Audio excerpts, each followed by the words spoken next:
principio es como cualquier otro shonen mecha, es decir, un coming of age con robots y explosiones. Un chico ha sido elegido para subirse a una máquina poderosa y luchar por el futuro de la humanidad, y en el proceso se revelarán los poderes que lo hacen único, etcétera, etcétera.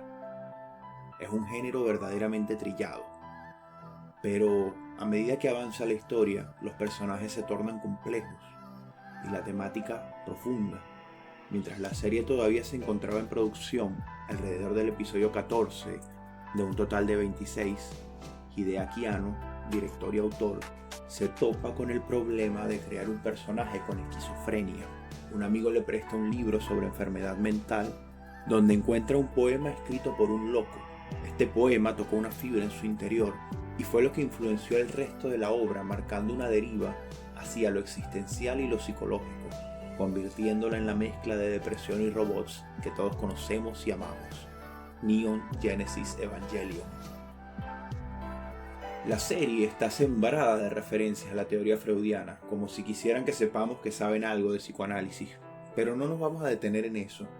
Lo que haremos aquí será una introducción elemental y probablemente algo errada a veces, quién sabe, a algunos conceptos básicos del psicoanálisis, empleando la primera temporada de Neon Genesis Evangelion como metáfora. No voy a hacer un exégesis, es decir, no voy a explicar lo que significa la serie, porque nadie va a ir a decirle al director que el púrpura del EVA 01 es rabia reprimida, que las cruces representan la culpa, que el carro rojo representa la rabia, etc. Lo que vamos a hacer es usar Neon Genesis Evangelion como material didáctico, y lo que en verdad estamos explorando son los fundamentos de la teoría de la mente de Sigmund Freud. Así que si ya te viste Evangelion y quieres aprender algo nuevo, o si estás intentando entender el psicoanálisis, pero no terminas de caerle, quédate viendo, va a estar bueno. Alerta, spoilers totales.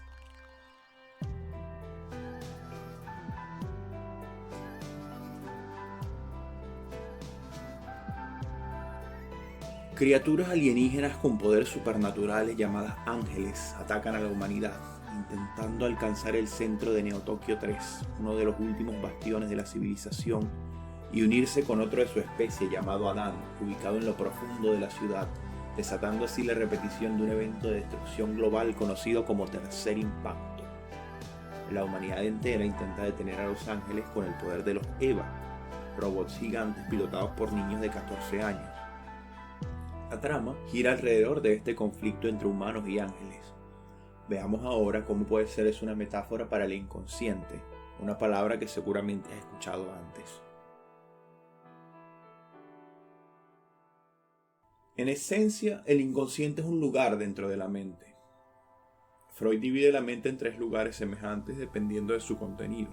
El primero es la conciencia, las cosas de las que estás al tanto, sea una sensación actual, una emoción, una memoria, un pensamiento, un cálculo matemático, las palabras que estás escuchando ahora mismo y todo lo que piensas y sientes respecto a ellas o cualquier cosa que experimentes son las que están en este momento en tu conciencia.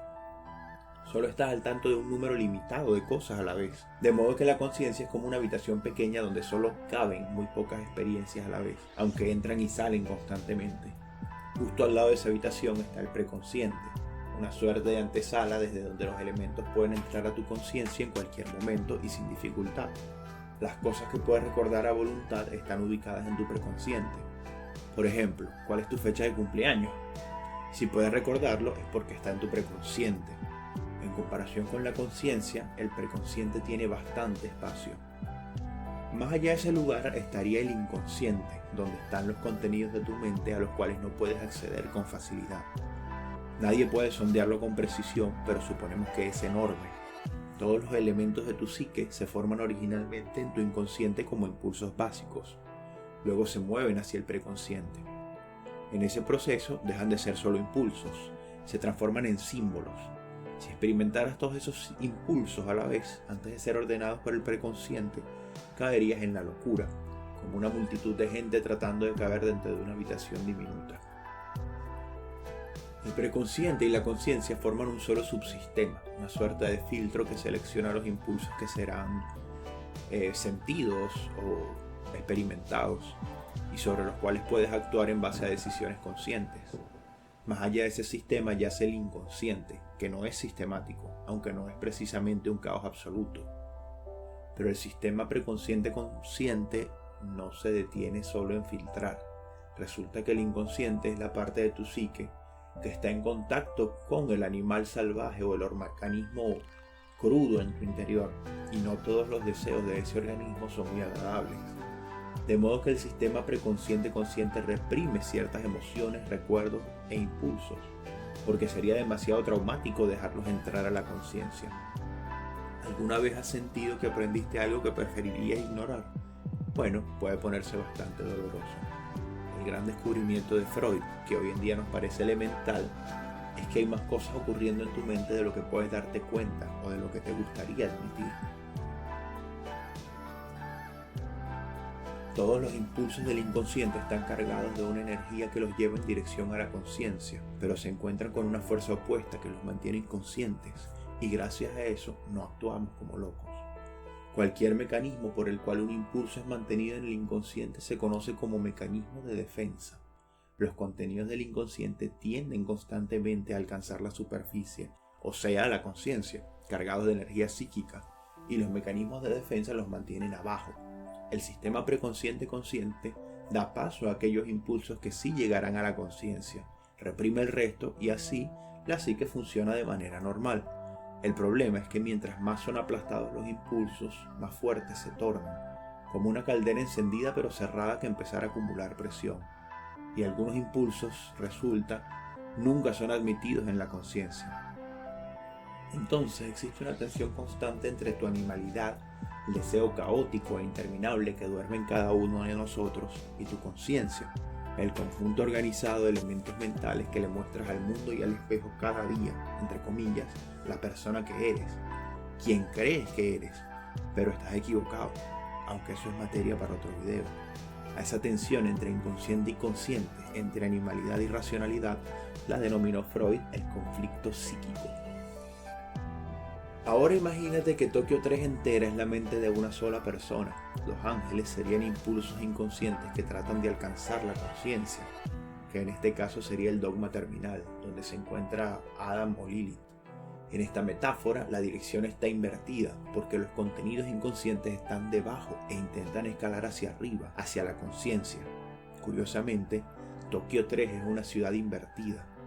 La lucha entre los Eva y los ángeles es un conflicto psíquico, donde los Eva son un mecanismo de defensa.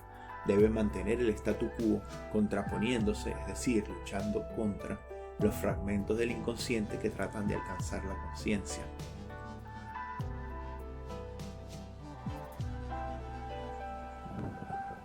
Examen sorpresa. ¿Los Eva son parte del sistema preconsciente consciente o son parte del inconsciente? Por una parte luchan contra el inconsciente, así que sería muy extraño que fueran inconscientes ellos mismos. Pero por otra parte hay algo en la imagen, hay algo en lo que se nos muestra, en lo que aprendemos sobre los Eva, que lo relaciona justamente con la animalidad, con la energía cruda que asociamos con el inconsciente, como por ejemplo cuando se nos revela su naturaleza orgánica, oculta debajo de su exterior mecánico, o la forma salvaje en que se mueven cuando escapan del control de los demás seres humanos. Es una pregunta con trampa porque son mitad y mitad. Freud se encuentra con una paradoja semejante cuando empieza a tratar a sus pacientes. Su teoría del inconsciente afirma que el conflicto psíquico se resuelve levantando la represión, trayendo a la conciencia los recuerdos reprimidos y solventando así el conflicto psíquico. Y la idea parecía funcionar, pero hasta cierto punto. A medida que los pacientes recordaban las cosas, los síntomas comenzaban a desaparecer, hasta que alcanzaban un recuerdo particularmente difícil, y en ese momento empiezan a entorpecer la terapia, pero sin admitir que lo hacen, o sea, de manera inconsciente. Pongamos un ejemplo rápido. El señor X llega al consultorio de Freud y dice que sufre de comportamientos obsesivo-compulsivos que no puede detener por su cuenta y que le están arruinando la vida. Después de algo de análisis, algo de progreso, varios días afortunados, Freud, llega a la conclusión bastante clara en su opinión de que X tiene algo en contra de su padre, quien murió hace tiempo, y que por esa razón sus ideas obsesivas no cesan de acosarlo. Y el señor X le responde: pero eso no puede ser, si yo amaba a mi padre, fue el mejor. Y Freud le dice: pues sí, precisamente por eso reprimiste tu odio. Y X le responde: pero ¿por qué lo odiaría? Y Freud le cuenta las conclusiones a las que ha llegado, le recuerda que en todos los casos anteriores aceptar un recuerdo reprimido le ayudó a liberarse del síntoma. Le dice básicamente que tuvo razón y que en este caso también tiene razón. Pero por alguna razón el señor X se rehúsa a aceptar esta conclusión, que además parece ser clave, parece el obstáculo final. Y las sesiones se extienden una tras otra sin que el señor X quiera admitir esta idea. Freud denomina ese fenómeno resistencia, un entorpecimiento inconsciente del tratamiento psicoanalítico, y representa una contradicción a la teoría de Freud hasta ahora. Acabamos de decir que los contenidos inconscientes están siempre empujando hacia la conciencia, ¿correcto? El sistema preconsciente-consciente los detiene, pero ellos intentan alcanzar la conciencia, o la cima, digamos. Pero de repente hay una oposición intensa a que un contenido inconsciente alcance la conciencia, pero resulta que esa oposición también es inconsciente. Precisamente esa contradicción dentro de la teoría es la que le lleva a formular una nueva teoría, una segunda tópica. Una tópica es una teoría, un conjunto de ideas sobre la división de los lugares en la mente y la relación entre esos lugares. Vimos recién que la primera tópica es inconsciente, preconsciente, consciente. Pero no basta para explicar la resistencia, de modo que Freud divide la mente en tres nuevas partes: id, ego y superego, que en latín quieren decir eso, yo y superyo, respectivamente. El ego es en esencia un compendio de elementos que coagulan en una identidad, una suerte de centro de la experiencia consciente. El ego no sería la persona completa y tampoco es puramente conciencia, sino es simplemente el nombre que Freud le da a la parte de la psique que acumula lo referido al centro de la experiencia. El superego, por otra parte, tiene la función de juzgar al ego, de contraponerse a él, y digamos está compuesto de las reglas, las prohibiciones y los ideales que heredamos no solo de nuestros padres, sino de la sociedad entera, a través de la experiencia de otros cuidadores, etc. Y por último, el id es como un océano de energía cruda, indiferenciada, tormentosa, que le da poder a todo el aparato psíquico. Vamos a volver a estos conceptos más adelante, pero por ahora lo importante es que ambas tópicas son descripciones simultáneas de la mente, no explican cosas distintas ni se sustituyen. Vamos a explicarlo con la vieja metáfora del iceberg. El nivel del mar sería la primera tópica, mientras que las partes del iceberg son la segunda tópica. Entonces, todo lo que está por encima del agua es consciente, lo que está cerca es preconsciente y lo que se oculta es inconsciente. Digamos que el ego es esta parte. Podemos ver que el ego tiene una sección consciente por encima del agua, una sección preconsciente y también una sección inconsciente, completamente oculta por el nivel del mar. Y lo mismo aplica para el superego. Pero el id viene a ser 100% inconsciente. Cualquier parte del id que se torne preconsciente o consciente automáticamente cae en un orden distinto al orden del id y no puede ser considerada como tal. Eso significa, número 1, que el ego puede ser consciente e inconsciente, incluye ambos tipos de elementos. Número 2, el conflicto psíquico ya no es entre inconsciente y consciente, sino entre el ego, el superego y el id, pero también además contra la misma realidad exterior, los estímulos externos, los problemas a los que debe enfrentarse cualquier ser vivo. En esta guerra constante, el ego también se defiende empleando elementos inconscientes, como es el caso en la resistencia. Y número 3, la mayor parte de este conflicto transcurre posiblemente muy lejos de la conciencia, y lo que llegamos a experimentar de ese conflicto es apenas colateral. A veces nos alcanza un relámpago que atraviesa la oscuridad de la semiconsciencia, que es cuando tenemos sueños.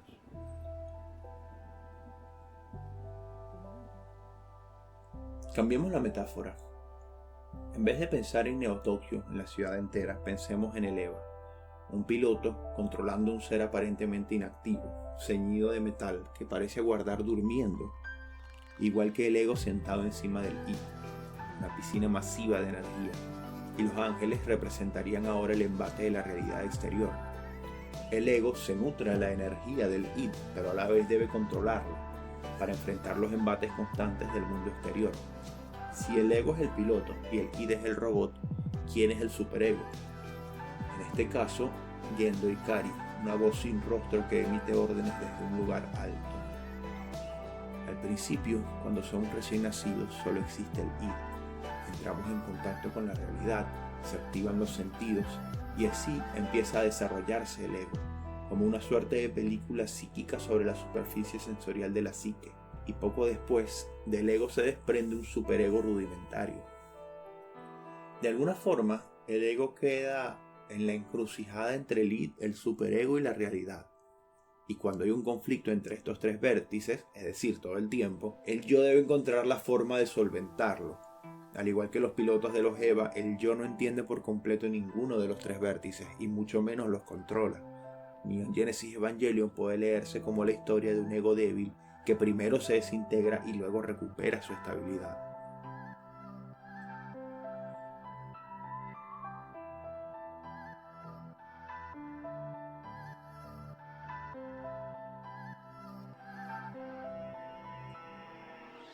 ¿Cómo resuelve el ego el desastre en el que está metido? Pues no lo hace. La vida entera es una lucha constante y por eso es que no hay ninguna cantidad de poder o de dinero que te puedan comprar la verdadera certeza. La vida sigue siendo hermosa, o quizás es hermosa precisamente por esto, pero nos estamos yendo del tema.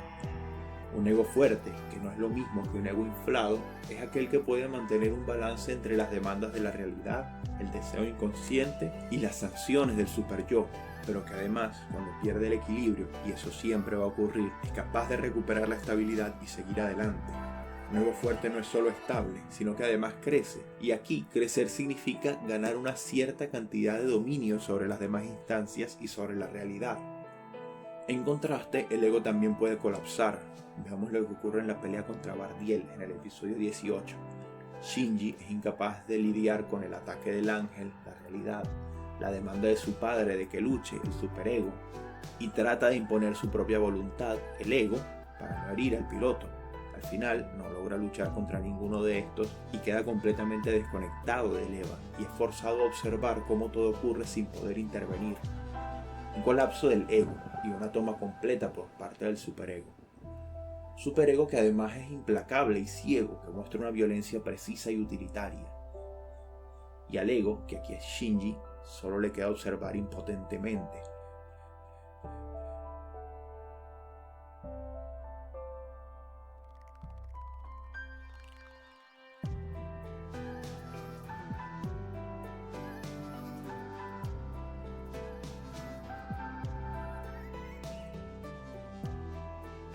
En la vida real, su equivalente sería lo que ocurre cuando alguien se une al ejército o a la policía y entonces descarga su ira en una batalla o en una protesta contra criminales o contra civiles inocentes. Cual sea no importa, porque un buen soldado es un soldado que sigue órdenes. El ego ha sido desconectado del control o convertido en un mero interruptor de relevo para el superego. E incluso, si había un superego original, fue desechado y reemplazado por completo por un superego aprobado por el Estado. Entras en un cuartel, te afeitan el cabello, una figura paternal te grita, todas tus decisiones vitales son tomadas por ti, desde la mañana hasta la noche, de modo que tu ego se marchita y cae en estado vegetativo o directamente muere. Luego de eso, cuando el Estado necesite violencia, te dirá exactamente cómo y cuándo ejercerla.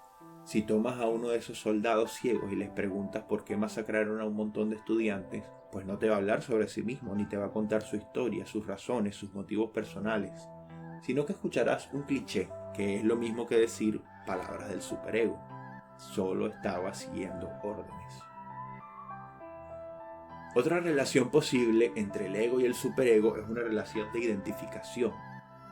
En vez de ser invadido y absorbido por el superego, el ego desdibuja un poco las barreras entre ambos, de modo que de alguna forma pierde su propio poder, su lugar, pero a cambio puede abandonar la inseguridad de ese lugar, perder la duda y asumirse como idéntico a su ideal, porque el superego no está compuesto solo de normativas y prohibiciones, sino que también contiene los ideales, la imagen o las imágenes de la perfección. El ego cree falsamente que ha alcanzado ese ideal, que posee capacidades por encima de los del mero individuo. Pensemos en el episodio 16, la pelea contra Leliel. Shinji ha descubierto que pilota el EVA solo para que las personas a su alrededor lo consideren y para obtener halagos de su padre, y se convierte en una persona que solo vive para complacer las demandas de los demás, pero poco a poco se pierde a sí mismo, definido exclusivamente por su habilidad de ser útil para otros. Para ser más preciso, Shinji solo se vuelve mejor sirviente de su propio superego. El ego, plagado de dudas, atrapado entre el id, la realidad, el superego, se confunde con este último, se torna excesivamente confiado, arrogante, pero el hecho es que un ego agrandado sigue siendo un ego débil, solo que ocupa más espacio, y creer ciegamente que tienes habilidades que no posees solo te lleva a estrellarte contra la realidad. Justamente en la pelea contra Leliel, este exceso de confianza demuestra ser su caída. ¿No es ese el punto de todas las tragedias griegas? No sobrepases el límite, el hubris es malo. Pero ¿qué pasa exactamente cuando sobrepasas ese límite? ¿Qué sucede cuando intentas probar que eres mejor que todos los demás? Pues regresionas, que en la teoría de Freud quiere decir que tu psique vuelve a un estado anterior. Y es el acto de empujar demasiado lo que te manda volando hacia atrás, bien atrás.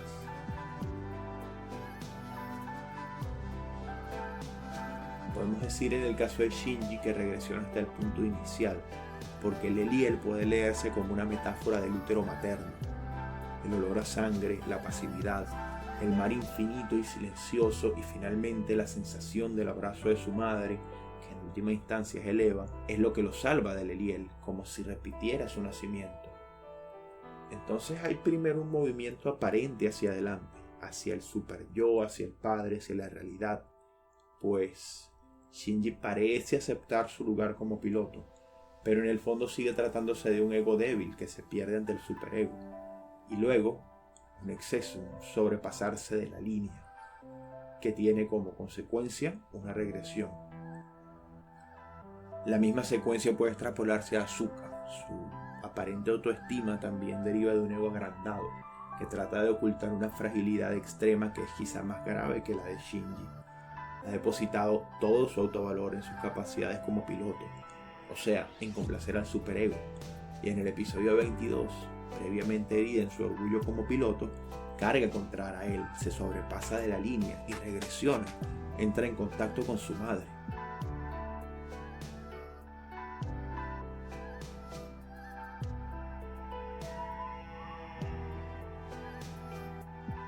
Las memorias que le trae el ataque de Arael fueron memorias que reprimió para mantener una estabilidad psicológica, y ahora que vuelven es dolorosamente obvio cómo su personalidad arrogante no era más que un intento desesperado de apuntalar al ego.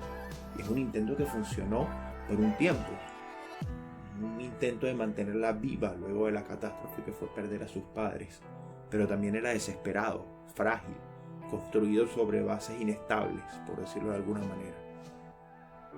Por eso es que era cuestión de tiempo para que se topara contra la realidad. En el episodio 24, Asuka recuerda una escena de su infancia, luego de recibir la noticia de que fue elegida como piloto. Ya no me sentiré sola, ahora todos son muy buenos conmigo. Ya me siento bien aún sin papá. ¿No es maravilloso, Muti? ¿Verdad? ¡Mírame! ¡Mírame, mamá! Cuando pierde esa capacidad de pilotar y por tanto pierde el vínculo con el superego, colapsa por completo, porque había puesto todo su valor en el superego. Sincronización cero. Yo ya no puedo ser la segunda elegida. No tengo ninguna razón para seguir viviendo. Ya nadie se preocupa por mí. Ni papá, ni mamá, nadie. No tengo razón para vivir.